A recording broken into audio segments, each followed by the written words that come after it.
Sir నమస్కారం sir. నమస్తే. Sir Vallabhaneni Vamsi జైల్‌లో నరకం చూస్తున్నారు, తనకి నరకం చూపిస్తున్నారు అంటూ పేర్ని నాని కొన్ని ఆరోపణలైతే చేశాడు సార్. ఆ జైల్‌లో మరి నిజంగా ఈ స్థాయిలో ఉంటుందా? అంటే ఖైదీలు నరకం అనుభవించే స్థితిలో ఉంటారా? లేకుంటే గవర్నమెంట్ ఏమన్నా వాళ్ళకు టార్చర్ పెట్టాలనుకుంటే ఆ విధంగా ఆ దిశగా అడుగులు వేస్తారంటారా? అసలు ఇప్పుడు జైల్‌లో వల్లభనేని వంశీ కండిషన్ ఏ విధంగా ఉంటుంది? అంటే ఏ విధంగా పరిస్థితులు ఎదుర్కొంటున్నారు? మరి పేర్ని నాని ఆరోపణలపైన మీ ఒపీనియన్ ఏంటి సార్? వల్లభనేని వంశీ గారు ఎక్కడున్నాడు? ఏ జైల్లో ఉన్నాడు?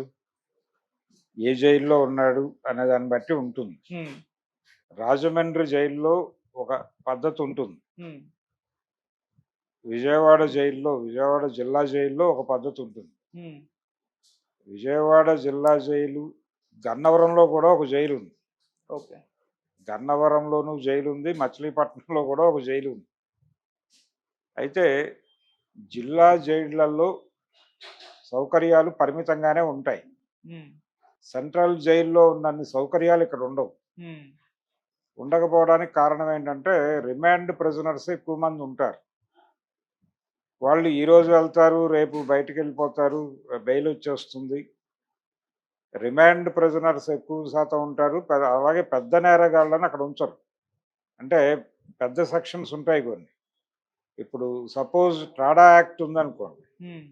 టాడా లాంటి యాక్ట్స్ పెట్టినటువంటి నేరస్తులు వాళ్ళు తీసుకోరు. వాళ్ళని ఖచ్చితంగా సెంట్రల్ జైలుకి పంపించమని అడుగుతారు. ఓకే. అంటే అక్కడ భద్రతకి సంబంధించిన సమస్యలు కూడా ఉంటాయి. అయితే విజయవాడ జిల్లా జైలుకి సంబంధించి 3 బ్లాక్స్ ఉన్నాయి అక్కడ. 3 బ్లాకులుగా జైలు ఉంది. First block, second block, third block అంటారు. వర్గ సమాజంలో ఎలాగైతే సమాజంలో వర్గాలు ఉన్నాయో, అగ్ర కులాలు, కింది కులాలు ఎలా ఉన్నాయో, ఆధిపత్య కులాలు, బానిస కులాలు ఎలా ఉన్నాయో, జైల్లో కూడా అలాగే ఉంది. జైల్లో ఫస్ట్ బ్లాక్‌లో ఇన్‌ఫ్లుయెన్స్ ఉన్నటువంటి వాళ్ళందరూ ఉంటారు. అదేమీ పెద్ద గొప్పగా ఏముండదు. మామూలు రూమే, కాకపోతే కొంచెం ఫ్యాను, గది చిన్నగా ఉంటుంది. ముందు చాలా స్పేస్ ఉంటుంది. అలా కూర్చొని మాట్లాడుకోవడానికి దానికి అవకాశం ఉంటుంది. ఇది ఫస్ట్ బ్లాక్‌లో వ్యవహారం. కానీ రాజమండ్రి జైల్లో లాగా పడుకోవడానికి ఒక గట్టు ఉండదు. సిమెంట్ గట్టు ఉంటుంది అక్కడ రూమ్స్‌లో. హ్మ్. అది కూడా ఒక మనిషికే. అంటే జైల్లో గదికి పద్ధతి ఏంటంటే వేస్తే సింగిల్ లాకప్ వేస్తారు ఒకరిని. లేదంటే ముగ్గురినేస్తారు. ఇద్దరిని వేయరు. హ్మ్. అది సిస్టమ్. అంటే ఇద్దరు కొట్టుకుంటే మూడో వ్యక్తి సాక్ష్యంగా ఉంటాడనేది వాళ్ళ ఉద్దేశం. ఓకే. అందుకని ఇద్దరిని వేయరు. వేస్తే ఒకరినేస్తారు, లేదంటే ముగ్గురినేస్తారు. ఆ ముగ్గురులో ఒకడే పడుకోగలడు. మిగిలిన ఇద్దరు కింద పడుకోవటమే. లోపల ఒక అటాచ్డ్ వాష్‌రూమ్ ఉంటుంది. వాష్‌రూమ్ అంటే అదేం పెద్ద రూమ్‌లా ఉండదు. హ్మ్. ఒక పక్కకి ఒక బేసిన్ ఉండి, ఒక చిన్న గోడ ఉంటుంది దానికి అడ్డంతే. చిన్న పెట్టగోడ ఉంటుంది. అక్కడ నీళ్ళు ఏర్పాటు చేసుకుని ఏదైనా ప్రాబ్లమ్ వస్తే నైట్ అక్కడ కానిచ్చుకోవాలి. బయటకు తీయరు. మార్నింగ్ అన్‌లాకప్ చేస్తారు. అన్‌లాకప్ చేసిన తర్వాత బయట తిరగొచ్చు. ఆ బ్లాక్ వరకు తిరగొచ్చు. ఈ ఫెసిలిటీ వీళ్ళకుంటుంది. అలాగే సెకండ్ బ్లాక్ ఇంకొంచెం పెద్ద గదులుంటాయి. ఎక్కువ మంది ఉంటారు గదిలో. హ్మ్. ఆ ఎక్కువ మంది ఉండటం అనేది ఒక అడ్వాంటేజ్, ఒక ఇబ్బంది కూడా. ప్రైవసీ ఉండదు. అందుకని అక్కడ అదో మధ్య తరగతి బ్లాక్. దాని తర్వాత పూర్తిగా దిగువ స్థాయి బ్లాక్ ఒకటుంటుంది, థర్డ్ బ్లాక్. ఓకే. ఆ third block back side kitchen వ్యవహారం ఉంటుంది. భోజనాలు అవన్నీ అక్కడి నుంచి వస్తాయి. భోజనాలు వాళ్ళే పెడతారు. జైలు నిబంధనల ప్రకారం భోజనం లోపలే చేయాలి వాళ్ళు. బయట నుంచి నాట్ అలౌడ్ ఏది. అంటే బయట నుంచి వచ్చే వాటిలో ఏదైనా కలిసి వస్తే ప్రమాదం కాబట్టి అలౌ చేయరు. హ్మ్.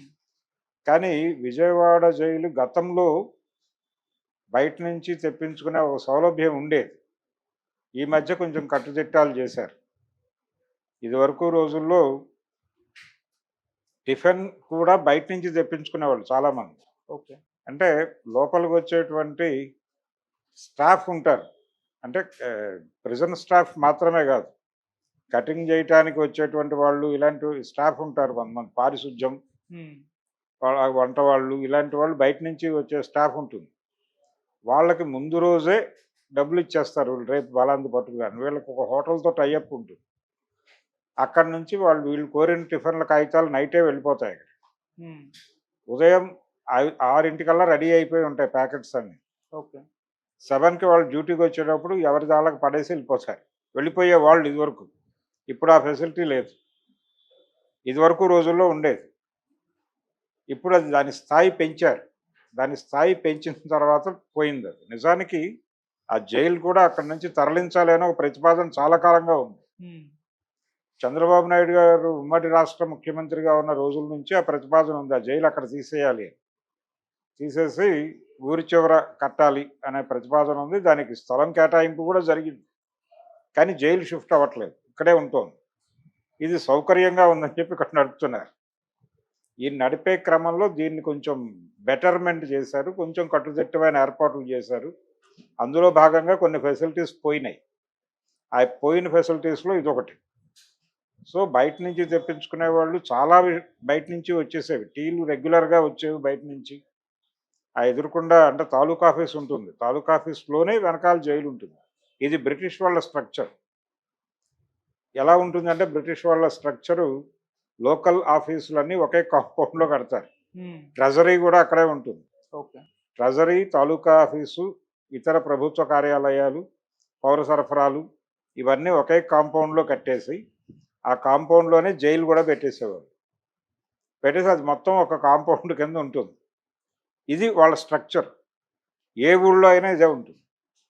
మీరు ఏ ఊరికెళ్ళండి, ఆ ఊళ్ళో తాలూకా ఆఫీస్ ఉన్న చోటే ట్రెజరీ ఉంటుంది. హ్మ్. ఆ ట్రెజరీ పక్కనే జైలు ఉంటుంది. ఈ స్ట్రక్చర్ ప్రకారమే విజయవాడలో కూడా ఉంటుంది. అయితే గాంధీనగర్ సెంటర్‌లో ఉంటుందది.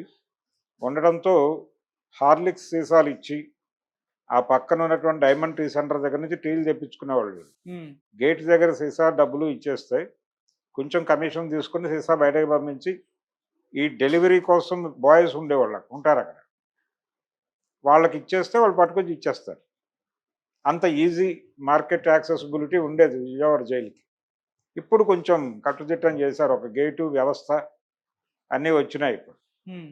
పాత రోజుల్లో నేను ఆ జైల్లో ఉండగా పరిస్థితి ఉండేది. రాత్రి అంటే ప్రాపర్ కూర లేకపోతే బయట నుంచి డబ్బులు ఇచ్చేస్తే తెప్పించేసేవాళ్ళు. ఏదో కూర మనం చెప్పింది. దాంతో తినేసి పడుకునేవాళ్ళం. ఈ పరిస్థితి ఉండేది. కానీ ఈ మధ్య కొంచెం తగ్గింది.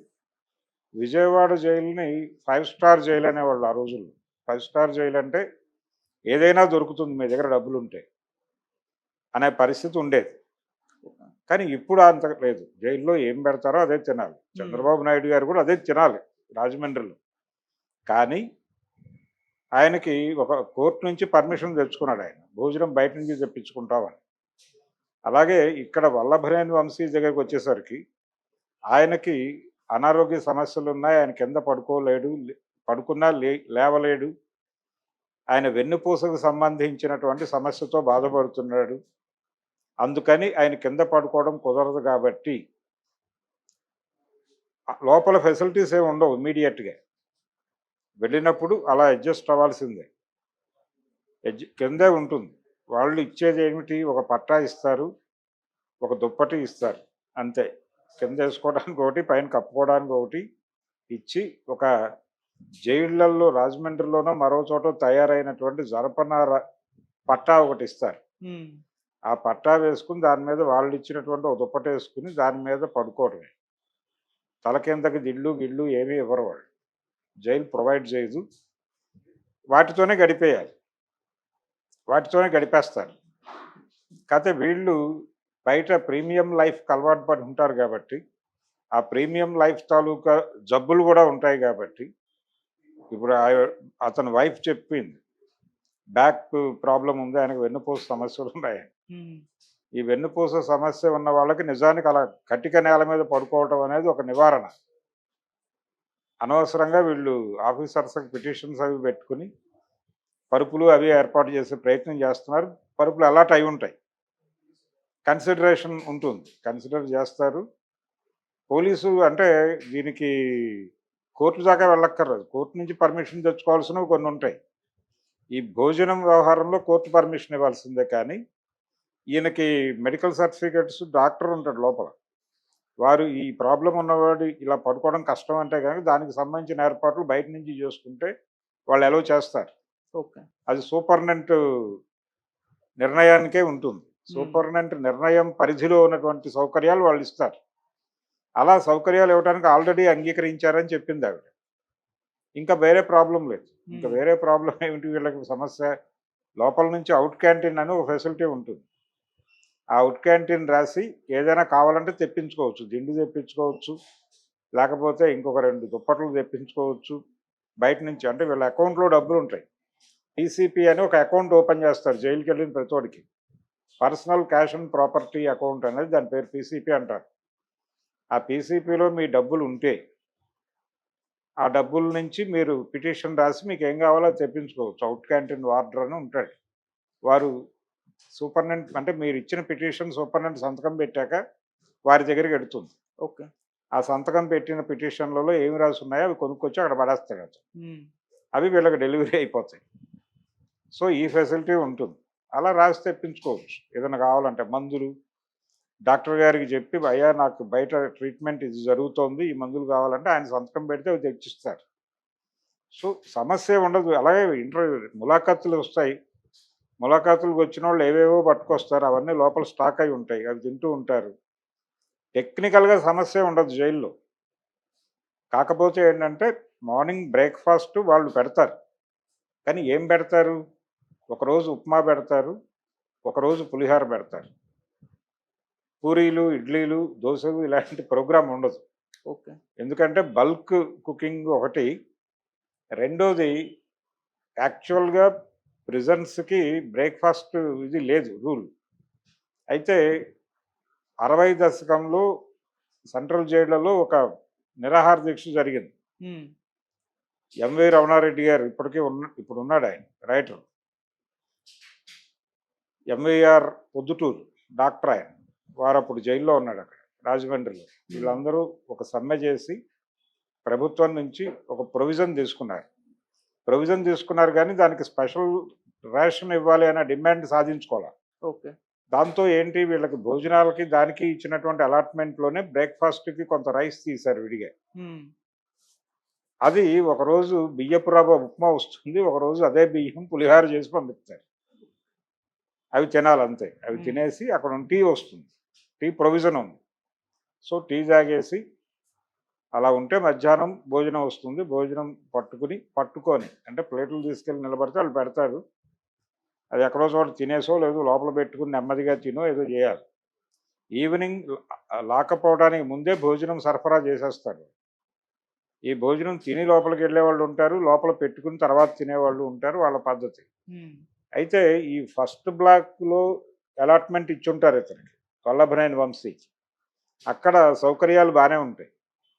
అలాగే బయట నుంచి తెప్పించుకోవడానికి సంబంధించిన సౌకర్యాలు కూడా బాగానే ఉంటాయి. అంత ఇబ్బందులు ఏమి ఉండవు. వీళ్ళు చెప్తున్నంత ఇబ్బందులు డెఫినెట్గా ఉండవు. అదేదో ఆవిడ ఒక మాట వాడారు, ఆ గదిలో అలా ఉండిపోతే ఆయనకి బ్రీతింగ్ ఇష్యూస్ ఉన్నాయి, ఆ గదిలో ఆయన ఉంటారా ఏమైపోతారా? అలా ఉంచరు గదిలో. నైట్ ఉంటాడు అంతే గదిలో. రాత్రిపూట మాత్రమే గదిలో పడుకుంటారు. ఎర్లీ మార్నింగే అన్లాకప్ చేసేస్తారు. అక్కడి నుంచి బయటే కూర్చోవచ్చు ఆయన. ఓకే. బయట కూర్చోవచ్చు. ఆయన బయట నుంచి చైర్ తెప్పించుకుని కూడా వేసుకుని కూర్చోవచ్చు. ఎవడో అభ్యంతరాలు చెప్పరు అక్కడ. అలా గడిపేయచ్చు. పేపర్లు తెచ్చి పెడతారు. పేపర్లు ఎలాగో వస్తాయి లోపలికి. అన్ని పేపర్లు వస్తాయి, చదువుకోవచ్చు. ఈ మధ్య టీవీ ఏర్పాటు కూడా చేశారు. కమ్యూనిటీ టీవీ ఏదో ఉంటుంది, వెళ్ళి అక్కడ కూర్చుని చూసుకోవచ్చు. లేదంటే లోపల తన గదిలో తను కూర్చుని హాయిగా పేపర్లు చదువుకోవచ్చు. టెక్నికల్గా ఇబ్బంది ఉండదు. మహాత్మా గాంధీ లాంటి వాడికి ఇప్పుడు వీళ్ళు చెప్తున్న పద్ధతి ఎలా ఉందంటే, మహాత్మా గాంధీకి పూణేలో ఆగాఖాన్ ప్యాలెస్ని అలాట్ చేశారు అప్పుడు క్విట్ ఇండియా టైంలో ఆయన అరెస్ట్ చేసినప్పుడు. అందులో వంటవాళ్ళు అందరూ ఉండేవాళ్ళు. ఆయన కస్తూరిబా కూడా అందులోనే ఉండేది. ఆయన అంతా అందులోనే గడిపాడు. బయట కాపలా ఉండేది అంతే. ప్యాలెస్లో ఉంచారు ఆయన గాంధీని. అలాంటి ప్యాలెస్లో ఉంచాలని కోరుకుంటున్నాడేమో వల్లభనేని వంశీ. కానీ ప్రజలు ఎలా కష్టాలు పడుతున్నారనేది తెలియాలి కదా ప్రజాప్రతినిధులకి. జైళ్ళు ఎలా ఉంటాయో కనీసం తెలియాలి కదా. లాకప్ ఎలా ఉంటుందో తెలియాలి కదా. లాకప్లో ఎంత దారుణమైన పరిస్థితులు ఉంటాయి. యాక్చువల్గా 24 గంటల్లో కోర్టుకు పెట్టేయాలనేది రూల్ ఉంది. కాన్స్టిట్యూషన్ ఇచ్చినటువంటి నిబంధన అది. కానీ 24 గంటల్లో కోర్టులకు పెట్టరు. అలా ఉంచి వాళ్ళకి వీలున్నప్పుడు పెడతారు. వారం రోజులు లాకప్‌లో ఉండేవాళ్ళు ఉంటారు. నెల రోజులు లాకప్‌లో ఉండేవాళ్ళు కూడా ఉంటారు. వాళ్ళు అలాగే అదే గదిలో ఎంతమందొస్తే అంతమంది 10 మంది, 15 మంది కూడా ఉంటారు ఒక్కొక్కసారి. ఓ చిన్న గదిలో. సర్దుకుని ఉండటమే. బుట్ట భోజనం వస్తుంది వాళ్ళకి. ఆ బుట్ట భోజనం సర్దుకుని తినటమే. ఆ భోజనం కూడా వీళ్ళు తీసుకురారు. అంటే వీళ్ళని కోర్టుకు పెట్టినప్పుడు కోర్టు 24 గంటలకు మాత్రమే డబ్బులిస్తుంది. ఈ మిగిలిన అన్ని రోజులకి పోలీసులే పెట్టాలి. పోలీసులు ఎక్కడి నుంచి పెడతారు? వీళ్ళు బయట వచ్చేటువంటి కలెక్షన్స్ ఉంటాయి. ఈ వెహికల్స్ ఆపినప్పుడు అప్పుడు వచ్చేటువంటి డబ్బుల ఆధారంగా వీళ్ళ మీద ఇన్వెస్ట్ చేస్తారు వాళ్ళు. ఇన్ని కష్టాలు ఉంటాయి డిపార్ట్మెంట్‌కి కూడా. అలాంటి లాకప్‌లో ఉంటే ఆ లైఫ్ తెలుస్తుంది. అలాంటి లాకప్‌లో లేకుండా జీవితం ఎలా తెలుస్తుంది వీళ్ళకి ప్రజాప్రతినిధులకి? ఈ తర్ఫీదు ఉండాలి కదా! ప్రజా జీవితం మీకు తెలియాలంటే. అందుకని ఇదంతా ట్రైనింగ్ క్యాంపులు. ఇవన్నీ ట్రైనింగ్ సెంటర్స్. జైలుకెళ్ళకపోతే జీవితం తెలీదు. జైళ్ళల్లో కష్టాలు ఎలా ఉంటాయి? సిగరెట్లు తాగే హ్యాబిట్ ఉంటుంది కొంతమందికి. లోపలికి వెళ్ళగానే సిగరెట్ దొరకదే. కానీ వీడికి టెన్షను, ఈ కేసు ఏమైపోతుందో తెలియని టెన్షను, జైలుకొచ్చేసామనేటువంటి ఒక టెన్షను, ఇలా సైకలాజికల్ డిప్రెషన్స్ రకరకాలుగా ఉండి వీడికి సిగరెట్ కోసం వెంపర్లాడతాడు. ఈ సిగరెట్లు వడ్డీకి అమ్ముతారు లోపల. అంటే కొంతమంది దగ్గర ఉంటాయి పెట్టెలు. ఓకే. వాళ్ళు వీడి నెంబరు, వీడికి ఒక అండర్ ట్రయల్ అయితే అండర్ ట్రయల్ డ్యూటీ నెంబర్ అని ఇస్తారు. లేదు శిక్ష పడితే కన్విక్ట్ అయ్యాడని చెప్పి కన్విక్ట్ నెంబర్ ఇస్తారు. ఈ నెంబర్లు అవి నోట్ చేసుకుని వాటితో ఒక అండర్టేకింగ్ రాయించుకుని వాడికి ఒక సిగరెట్ పెట్టిస్తారు. ఒక సిగరెట్ పెట్టెకి 2 సిగరెట్ పెట్టెలు ఎదురివ్వాలి. వీడి అకౌంట్లో డబ్బులు పడి వీడు బయట నుంచి తెప్పించుకుని వాడికి ఇవ్వాలి. ఇది కండిషన్. ఈ 2 పెట్టెలు ఇస్తారని చెప్తే ఒక పెట్టిస్తాడు. ఇది వడ్డీ. ఒక పెట్టె వీడు తీసుకున్న దానికి చెల్లింపు, ఒకటి వడ్డీ కింద చెల్లింపు. 1:2 నిష్పత్తిలో మీరు సంతకం పెట్టాలి దేనికైనా. ఈ వ్యసన పరుల కోసం వడ్డీ వ్యాపారం నడుస్తుంది లోపల. ఇలా ఇదంతా తెలియాలి కదా జీవితం. తెలియాలంటే ఆ లైఫ్ అనుభవించాలి. నువ్వేమో బయట రాజకీయ వ్యాపారం చేసి, సీరియస్గా రాజకీయ వ్యాపారం చేసి కోట్లు సంపాదించుకుని ఉన్నవాళ్ళు వీళ్ళెవరు తిండికి గతి లేని పరిస్థితుల్లో ఏ రాజకీయ నాయకుడు లేడు ఇప్పుడు భారతదేశం. కాబట్టి వీళ్ళ జైల్లో సమస్యలు బాధపడుతున్నారు. ఆవిడ అన్నట్టుగా సింగిల్ సల్లు గాలాడక ఏమైపోతాడో ఆయన అని మాడని అమాయకంగా తెలియక ఆయన హాయిగా తిరుగుతాడు బయట. ఏమీ కాదు ఆయనకి. బయట నుంచి తెప్పించుకొని తింటాడు. వీళ్ళు కోర్టుకు వెళ్ళి పిటిషన్ పెట్టుకుంటే ఈయనకు కూడా బయట నుంచి అంటే అనారోగ్యము, స్పెషల్ డైట్ కావాలి అనేది ఒక మెడికల్ ఇది ఉండాలి. ఒక రికార్డు చూపించి ఆ రికార్డు మీద ఒక శాంక్షన్ తెచ్చుకుంటే వారికి బయట నుంచి భోజనం అలౌ చేస్తారు. ఆ భోజనం బయట నుంచి మూట వస్తుంది, లోపలికి తీసుకెళ్ళి ఇచ్చేస్తారు. మళ్ళీ అక్కడ తిన్న తర్వాత తీసుకొచ్చి బయట పడేస్తారు. అది తీసుకుని మళ్ళీ సాయంత్రం వచ్చినప్పుడు డెలివరీ ఇస్తారు. ఇచ్చే మార్నింగ్ బ్రేక్ఫాస్ట్ నుంచి అన్నీ బయట నుంచి తెప్పించుకోవచ్చు. ఆ ప్రొవిజన్ కోర్టు నుంచి తెచ్చుకోగలిగితే అది ఎలాగూ చేస్తారు. అలాగే ఆయన కింద పడుకోకుండా లోపల పరుపు అవి ఏర్పాటు చేయడానికి సంబంధించి ఆల్రెడీ సూపరింటెండెంట్ స్థాయిలో ఒక అంగీకారం వచ్చిందని కూడా చెప్పారు ఆవిడ. అందుకని జైల్లో కష్టాలు అనేవి పెద్ద కష్టాలుగా చూస్తే కష్టాలు తప్ప కష్టాలే ఉండవు. హాయిగానే ఉంటుంది, సరదాగానే ఉంటుంది జైలు. పేపర్లు వస్తాయి, పేపర్లు చదువుకోవచ్చు.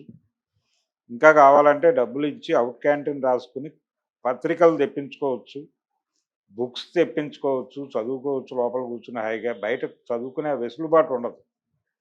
జైల్లో చాలా వెసులుబాటు ఉంటుంది, హాయిగా చదువుకోవచ్చు. ఈ లోపల ములాఖాతులు వస్తాయి వీళ్ళకి రకరకాలుగా. పొద్దున్న ఇద్దరు వస్తారు, మధ్యాహ్నం ఒకడు వస్తాడు, సాయంత్రం వస్తాడు. యాక్చువల్గా ఒకటి కంటే ఇవ్వకూడదు కానీ వీళ్ళకి స్పెషల్ కన్సిడరేషన్ కింద ఇస్తారు. అక్కడే సగం పైన గడిపేస్తారు వీళ్ళ గదిలో కూర్చుని. ఆ ములాఖాత్ రూమ్లో పైగా పర్సనల్ ములాఖాతులే ఉంటాయి. ఇదివరకట్లాగా జాలీ ములాఖాతులు ఇదివరకు లేదు. మరి ఇప్పుడేమైనా పెట్టారేమో తెలియదు నాకు. విజయవాడ సబ్ జైల్లో గతంలో ఒక ములాఖాత్ రూమ్ ఉండేది. ఆ ములాఖాత్ రూమ్లోకి వచ్చి ఫిజికల్గానే కూర్చొని మాట్లాడుకునేవాళ్ళు. వాళ్ళు కాపలా కాసేవాళ్ళు.